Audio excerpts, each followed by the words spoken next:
एक अंधेरी रात में आकाश तारों से भरा था और एक ज्योतिष आकाश की तरफ आंखें उठाकर तारों का अध्ययन कर रहा था। वह रास्ते पर भी चल रहा था और तारों का अध्ययन भी कर रहा था। रास्ता कब बदल गया उसे पता नहीं, क्योंकि जिसकी आंखें आकाश पर लगी हो उसे जमीन के रास्तों पर भटक जाने का पता नहीं चलता। पैर तो जमीन पर चलते हैं और अगर आंखें आकाश को देखती हैं तो पैर कहाँ चले जाएंगे इसे पहले से ही निश्चित नहीं कहा जा सकता। वह रास्ते से भटक गया और रास्ते के किनारे कुएं में गिर पड़ा। जब कुएं में गिरा तब उसे पता चला। आंखें तारे देखती रही और पैर कुएं में चले गए। वह बहुत चिल्लाया। अंधेरी रात थी, गांव दूर था।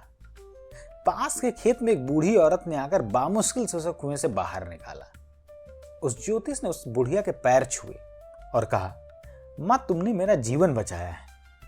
शायद तुम्हें पता नहीं मैं कौन हूं। मैं एक बहुत बड़ा ज्योतिषी हूं और अगर तुझे आकाश के तारों के संबंध में कुछ भी समझना है तो तू मेरे पास आना।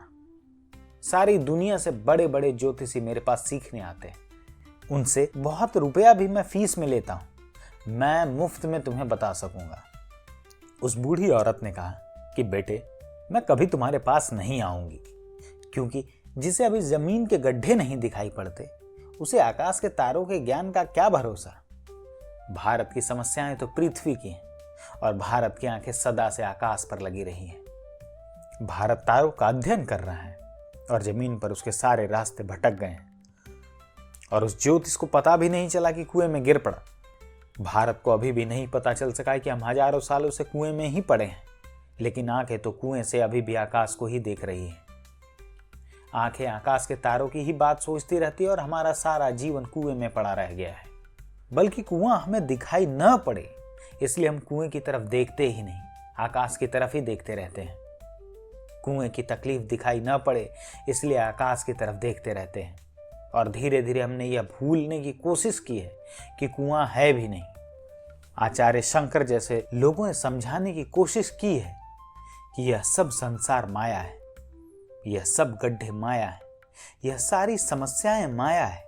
जिन लोगों ने इस देश के जीवन की सारी स्थिति को माया कहा, उन्होंने समस्याओं को हल करने में कोई साथ नहीं दिया, समस्याओं को भुलाने में सहयोग दिया है। जीवन की समस्याएं बहुत वास्तविक है, आकाश के तारों से कम वास्तविक नहीं है। जीवन के रास्ते कुएं और गड्ढों और आंखों से कम वास्तविक नहीं है। पैर, आंखें तो जब सपना भी देखती हैं तो झूठ में उतर जाती है। पैर कभी सपना नहीं देखते और जब भी चलते हैं ठोस जमीन पर ही चलते हैं। भारत की जो बुद्धिमत्ता है, भारत की जो प्रतिभा है, वह मोक्ष की तरफ झुकी हुई है। समस्याएं सभी की हैं और भारत की जो प्रतिभा है वह आत्मा से नहीं बात करती। समस्याएं जीवन की है और भारत की प्रतिभा कहती है कि जीवन माया है। समस्याएं यहाँ की हैं और भारत की प्रतिभा वहां दूर आकाश की तरफ देखती रहती है। इस भांति हमारी समस्याएं भी इकट्ठी होती गई हैं। हमने कोई समस्या हल नहीं की और हमारी प्रतिभा भी विकसित होती गई है। यह दोनों अद्भुत घटनाएं एक साथ घट गई हैं। प्रतिभा भी विकसित नहीं है। हमने बुद्ध और महावीर जैसे प्रतिभाशाली लोग पैदा किए हैं और भारत जैसा गरीब, भूखमरी और वीरान देश भी पैदा किया है। एक तरफ प्रतिभा भी पैदा होती चली गई और दूसरी तरफ हमारी समस्याएं भी इकट्ठी होती चली गई। हमारी प्रतिभा और हमारी समस्याओं का कोई तालमेल ही नहीं। हमारी जिंदगी कहीं और है और हमारा मन कहीं और है। हमारा बुद्धिमान आदमी बातें कुछ और करता है और जीता कहीं और है। हमारे जीने में और हमारे विचारों में एक बुनियादी द्वंद्व है, एक विरोध पैदा हो गया है। हमारा विचार एक तरफ चलता है, हमारा जीवन दूसरी तरफ चलता है। हमारा विचार और हमारा जीवन एक दूसरे की तरफ पीठ किए हुए हैं, इसलिए विचार भी विकसित हो जाता है और जीवन अविकसित रह जाता है। अगर विचार पसंद आ रहे हों तो चैनल को सब्सक्राइब जरूर करें।